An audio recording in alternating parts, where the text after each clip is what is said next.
there.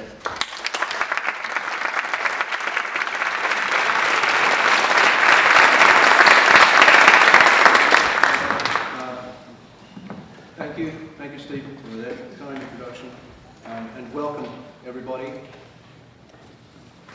This is a highly interdisciplinary event. I'm going to say a few words of a historical and theoretical nature, and then I'm going to orient you a little bit to the program and the site. So first, my goal in organising this event is to help to stimulate interaction between the cognitive science community and the arts community, and philosophers and anthropologists and neuroscientists and computer scientists. This is rooted in my belief that concepts arising from post-cognitivist paradigms provide leverage on the qualities of intelligent action in the world, which is what artists do. I initiated this project as a result of a strong conviction, which has grown over 25 years of practice and research, that internalist paradigms only confuse attempts to discuss creative, intelligent practice. For much of the last century, explanations of the cognitive dimensions of arts practices have been unsatisfying. And this is because, in my opinion, internalist paradigms provide few tools to discuss the embodied dimensions of cognition. Now, you've come to this field of inquiry from wildly different quarters. We are dancers, actors, artists, musicians, poets, designers, art historians, anthropologists, psychologists, cognitive scientists, neuroscientists, computer scientists, philosophers, and others. I think that many of us here recognise, we are a self-organising group after all, recognise that at this point in the development of learning in the West, much of the interesting and important stuff lies between established disciplines, in the interstices, in the questions that don't fit comfortably into existing paradigms, in the wicked problems, and, in the words of David Pye, in the workmanship of risk, to adapt his term which he used to describe craft work. Temperamentally, I know, many people on all our campuses and other locations shy away from the lack of clarity and the lack of assurance that these kind of interdisciplinary realms present to us. And they choose to take comfort within the often illusory security of disciplinary boundaries, paradigms, and axiomatic assumptions. I used to run a graduate program. One of the slogans of the graduate program, it had a kind of industrial hazard logo on it, and it said, "Danger of permanent damage to axiomatic assumptions." They killed it. So there's a certain psychology to those of us who strain to step beyond these disciplinary enclosures. And it is a realm of insecurity, of doubt, of conflicting paradigms. But I also believe that it is a realm in which of the greatest intellectual work, the work of negotiating disparate paradigms, I think is some of the most complex intellectual work that we can do. So, in conversations about cognition, the related styles of thought, which are named, hello, what's that doing there? It's named these things. sorry, my slides are out of order, I apologise. The related styles of thought, named functionalism, internalism, mentalism, cognitivism, and computationalism, have reinforced a Cartesian hierarchy, which has marginalised the arts and other embodied practices because of their lack of capacity to recognise or assess intelligent embodied action. I think this is a profound imbalance in our intellectual world. I think it's a profound imbalance on our campuses. And more generally, these paradigms have profoundly skewed accepted notions of cognition by emphasising the idea of thinking as logical reasoning in an abstract space, thereby separating perception from action and thinking from doing. As Gilbert Ryle noted long ago, and as artists of all stripes have always known, when I do something intelligently, I am doing one thing and not two. My performance has a special procedure or manner, not special antecedents. And that brings me back to Andy Pickering's very rich distinction between the representational idiom and the performative idiom. You may be familiar with his work in The Mangle of Practice, a sociology of science, where he distinguishes between the idiom of symbolic representation and essentially the idiom of intelligent doing in the scientific laboratory. And I think this distinction pertains very profoundly to our thinking about the arts. So, from my perspective, these distinctions, the distinctions that Gilbert Ryle discussed, hinge on a deeper dualism, fundamental to humanism, the mind-body dualism. This dualism is deeply entrenched in the Western worldview, and we as Westerners are fully naturalised to it. I often point out to my students that I say my computer, that's understandable. I also say my foot, and I ask them, who is the I that owns the foot? So this mind-body dualism is deeply entrenched in Western language and Western culture, and that's one of the problems with working in this field, is that one can be constantly booby-trapped by language. That the very terms that one attempts to use undermine what it is one's attempting to say, which demand, of course, the construction of a new kind of language. Of course, it also raises the very complex issue of tacit knowledge and what Gilbert Ryle called the distinction between know that and know how. Now, I emphasise the Western worldview because I don't presume to speak of non-Western ideas, except to recognise that in non-Western cultures, the lines are drawn differently. Individuality and selfhood are constructed differently.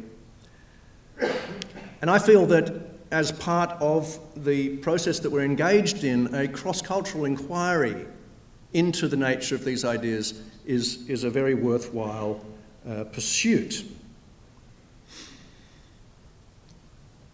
The very notion that there exist separate and complementary entities we can refer to as mind and body, in Descartes' terms, the res cogitans and res extensa, prevent us from understanding holistically the intelligences inherent in the behaviours of whole persons integrated into environments, structured and unstructured, articulated with tools, procedures, and interpersonal interactions. That is to say, the conventional internalist conceptions of cognition can say little, which is useful, about the kinds of sensory-motor integration which are fundamental to action in the world and practices which practices of the arts epitomise and refine. So I think it's important to recognise that while we are focusing on embodied cognition and the arts appear to me to be an epitome of this finely tuned, holistic, intelligent behaviour. But we in our daily lives conduct ourselves in that way, and all of us who sail sailboats or dance tango or practice martial arts, understand, or even hang out the laundry or go rock climbing, understand that there's something about intelligent doing in the world which is untouched by the cognitivist paradigm. I tend to be fairly strident in the things I say. I hope you will forgive me for that. I don't apologise.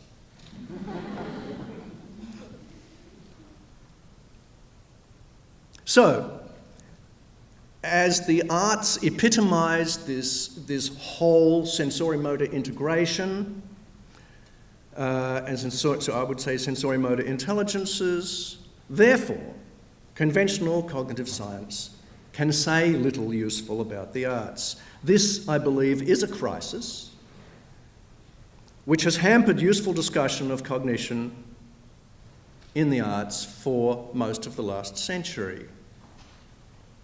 I also think that it contributes to a kind of hierarchy on our campuses, which is due for some renovation or even terraforming. We like to do that in California, you know, if there's a hill, we just get the bulldozers out and smooth it off. It's time that the cognitivist hill was shoved into the valley. Won't go on. Okay. So, I know that I've been fairly polite now and you don't quite know what I'm saying, but as an aside, I will say from this perspective, in my opinion, and I will probably offend several people in this audience, the burgeoning field of neuroaesthetics is barking up the wrong tree. In fact, it's barking up an imaginary tree, in the sense that it seeks the essence of aesthetic sensibility in the brain. I think this is a prime case of fundamental attribution error.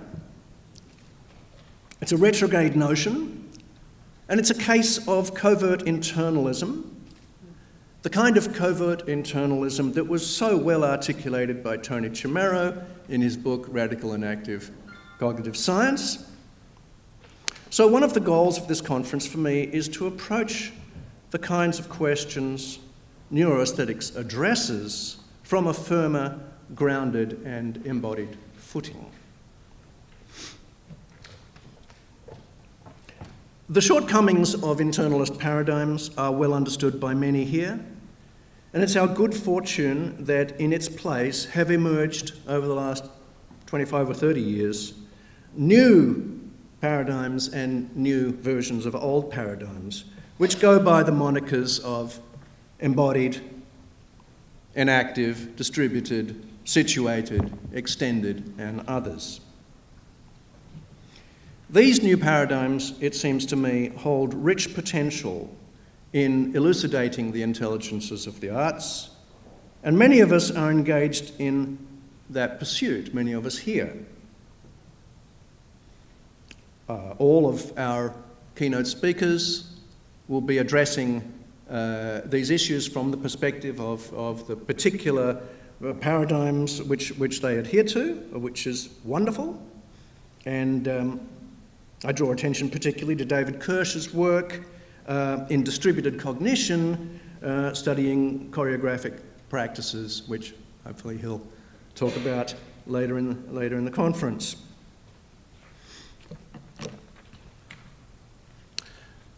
To return to the question of emerging paradigms, I have three quotations which I'm rather fond of, which I want to share with you. This by Richard Rorty, interesting philosophy is rarely an examination of the pros and cons of a thesis. Usually it is implicitly or explicitly a contest between an entrenched vocabulary which has become a nuisance and a half-formed new vocabulary which vaguely promises great things. And I think that we're in that place currently, and it's not a bad place to be. But it's important that we recognise that the cognitivist paradigm is fully institutionalised with power structures and research programs and journals and history and all of those other things that institutionalise a paradigm. And the paradigms of embodied cognition are still very much in formation. Some great work has been done, and I think we're at the stage now where things are beginning to settle out. And there are indeed interesting conversations between these different paradigms where they don't agree, or sometimes where they do agree. I think it's a very interesting moment for us to bring that conversation, which has been occurring in cognitive science and related communities for 25 or 30 years, into the arts community as the grounding for a new discourse, a new way to talk about practice. So, this is a quotation from Feyerabend. Creation of a thing and creation plus full understanding of a correct idea of the thing are parts of one and the same indivisible process. The process itself is not guided by a well-defined program and cannot be divided by such a program. It is guided rather by a vague urge, a passion. And lastly, but in order to do interdisciplinary work, it is not enough to take a subject and arrange 2 or 3 sciences around it. Interdisciplinary study consists of creating a new object which belongs to no one. And I think this is one of the challenges that we face when we attempt to engage in interdisciplinarity within institutions which are structured around disciplines, because there is an idea that you can do interdisciplinarity just by taking an anthropologist and an engineer and sticking them in the same room. And my experience with those kind of projects is that they're almost always desperate failures, and that after about 3 months, the parties recognise very slowly that the language that they're using, the common terms which they believed were common terms, have completely different meanings in the different disciplines. And in fact, there's been absolutely no communication over the past 3 months. And unless, I think what's important about this is unless all of the parties are as ready to interrogate the axiomatic assumptions of their own disciplines as they are to critique the other disciplines, nothing will happen. And so we get the model of interdisciplinary on campuses, which is full of disciplinary hubris, where certain entities which probably had the funding are in charge, and certain other kinds of servant entities are brought in to kowtow. I think this is a serious problem. It's a serious problem, I think, in institutions generally, and it's important that we fight that. So,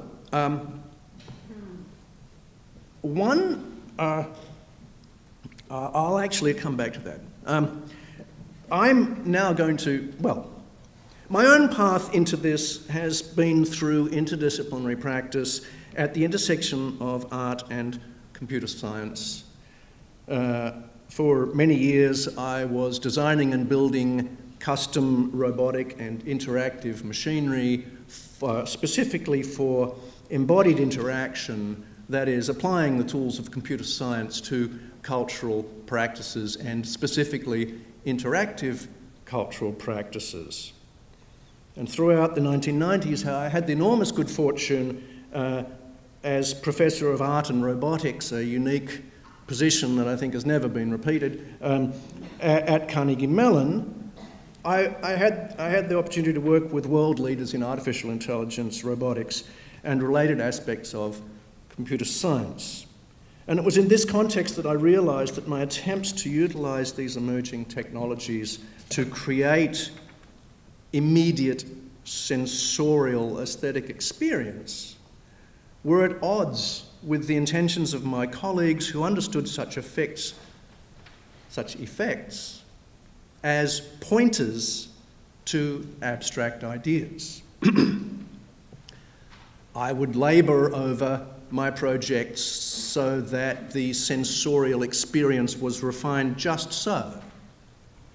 Behind the curtain was often a kludge of half-developed technologies. For my colleagues, the kludge of half-developed technologies was in the foreground, but it pointed to, or indicated, a pure idea.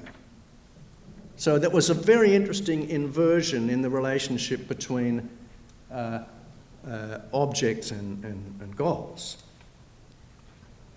This privileging of the abstract over the concrete, or the concretely experiential, seemed to me symptomatic of a deeper dualism, one which is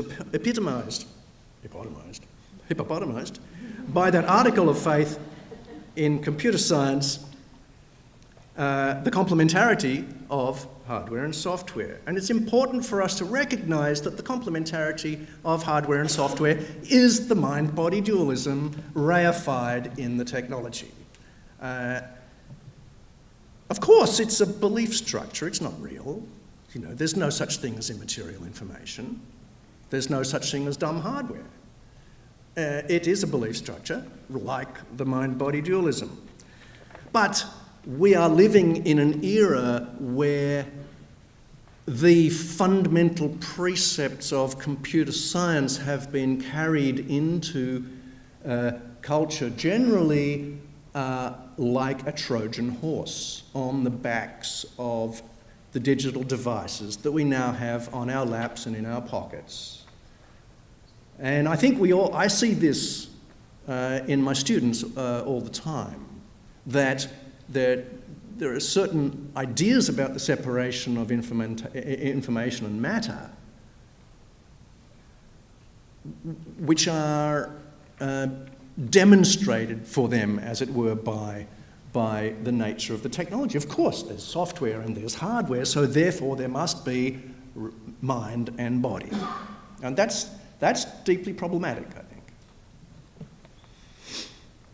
Now, the idea that things people do are more significant to the extent that they are dematerialised is, I think, a sickness of our academic culture. The corollary being that activities which concern themselves with materiality are inherently second-rate. I don't believe that.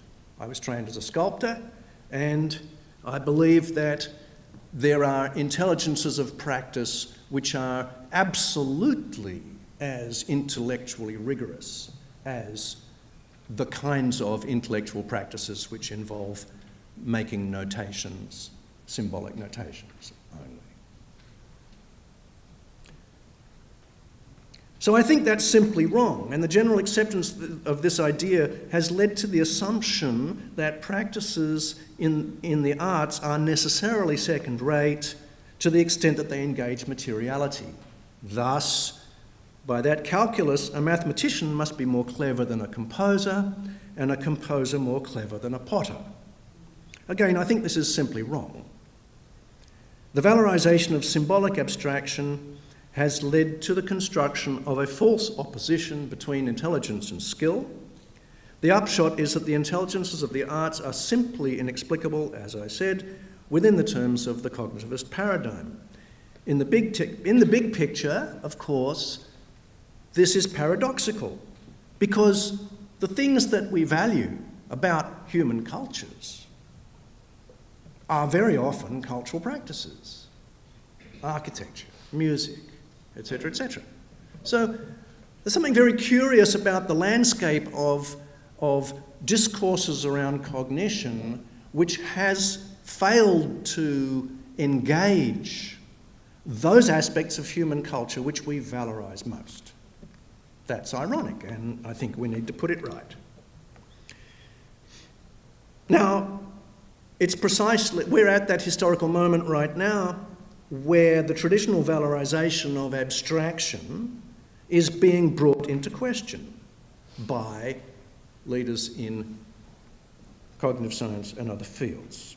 This has great relevance for the explication of cultural practices, and in my conception, the purpose of this conference is to explore the ramifications of these new perspectives, as I said, these new perspectives on cognition for a theorization of cultural practices. By doing so, we also enrich and complicate cognitive research by pushing the complexity of cultural practices upon the cognitive sciences in ways which can no longer be elided or ignored.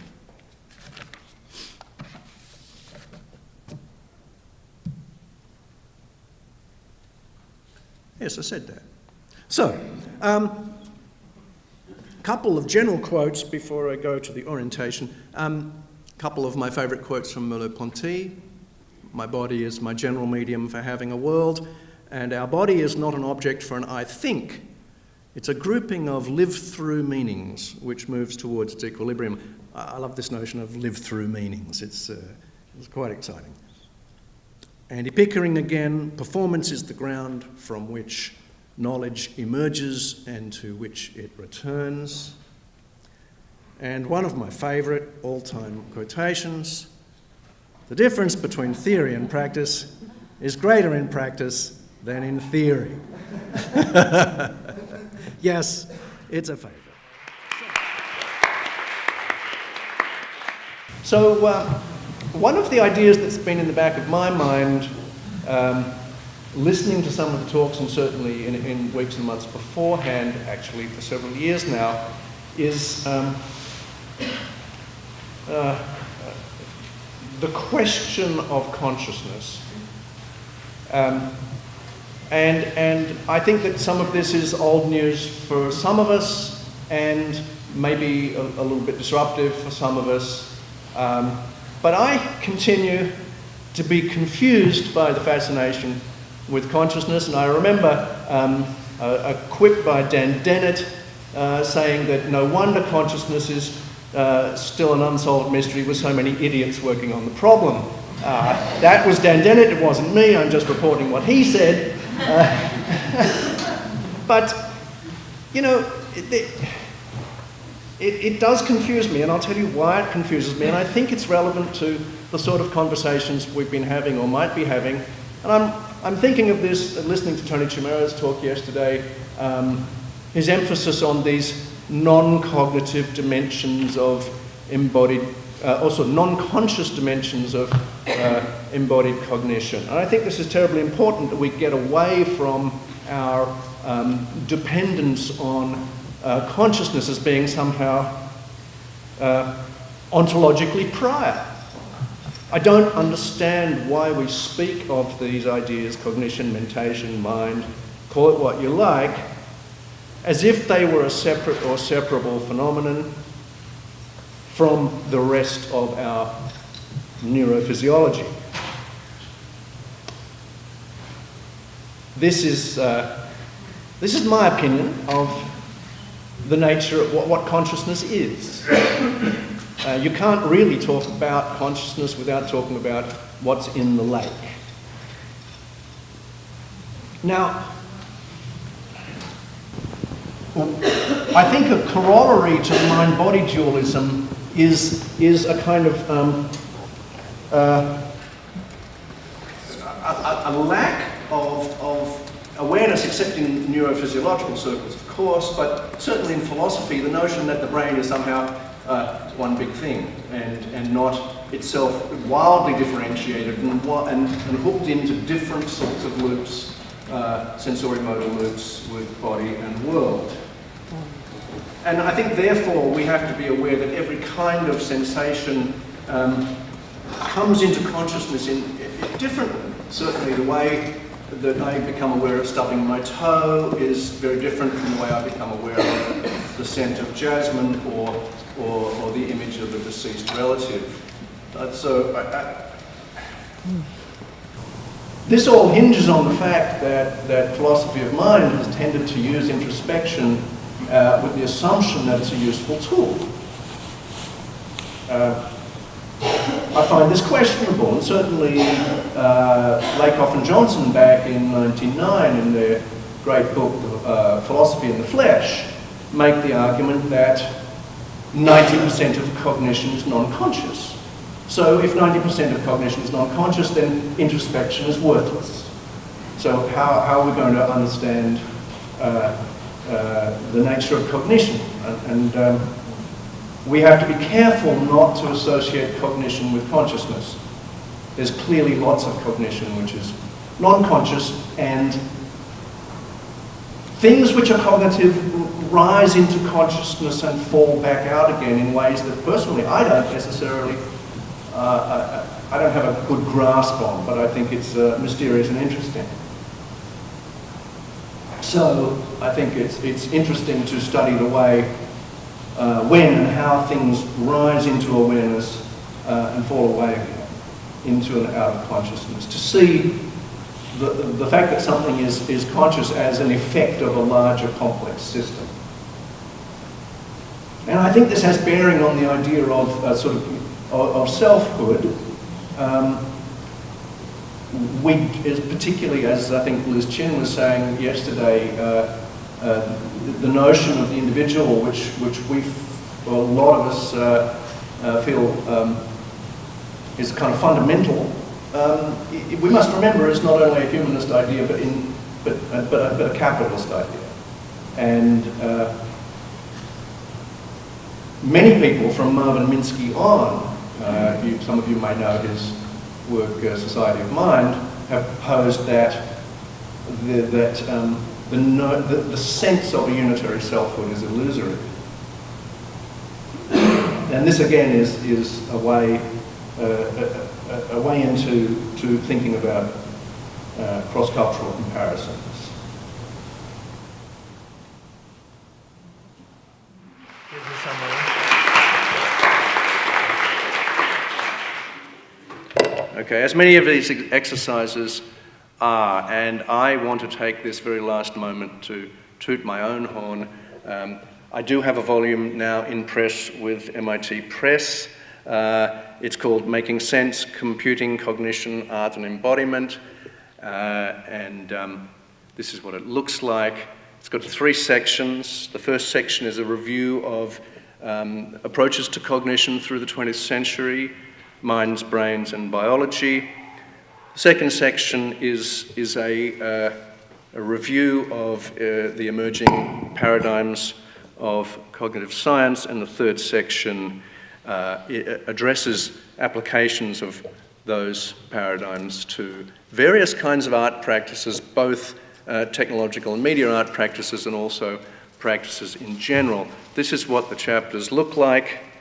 In the first section, I deal with the biology of cognition and with the history of technological computational discourses, cybernetics, the military-industrial complex, the rise of artificial intelligence, the demise of good old-fashioned artificial intelligence, the rise of nonlinear dynamics, artificial life, and a kind of review. And then the second section has a number of different chapters discussing various aspects of these new paradigms. And the third section looks at the relationship between those paradigms of cognition and different kinds of cultural practices, with an epilogue on disciplinarity and interdisciplinary practice. So, MIT is not taking orders yet, but do bear it in mind for next year's Christmas stocking. And with that, thank you all very much. It's really been a wonderful experience for me.